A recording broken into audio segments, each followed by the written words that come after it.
Le Gabon est doté d'un potentiel culturel énorme au regard de cette nouvelle découverte, une première dans le pays. La grotte d'Irungu a livré ses secrets. Plus de 520 objets métalliques et plusieurs ossements viennent ainsi s'ajouter au patrimoine culturel.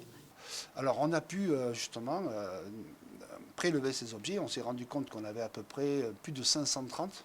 Tout cela ont été déjà mesurés, dessinés, pesés, ce qui fait un 155 kg de matériel archéologique, un véritable trésor. Là-dedans, des objets en fer et quelques-uns en cuivre.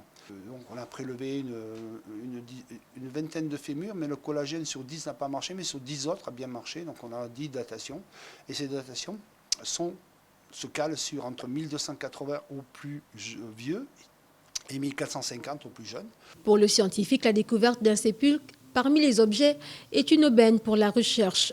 La première analyse anthropologique qui s'est faite cette année nous donne à peu près 28 individus, dont 2 enfants et 2 adolescents. Le reste, c'est des juvéniles. Le plus vieux aurait d'entre 45 et 50 ans. Et vous avez aussi, par l'os iliaque, ce qu'on appelle les coxofémorales, l'articulation entre le fémur et le bassin, c'est l'os iliaque.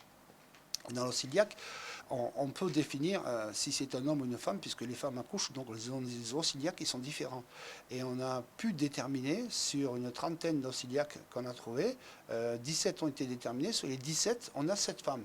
Ça veut dire que si on continue encore à faire une recherche future sur les os iliaques, on peut avoir augmenté le nombre de femmes. Mais pour le moment, on en a 7, c'est sûr.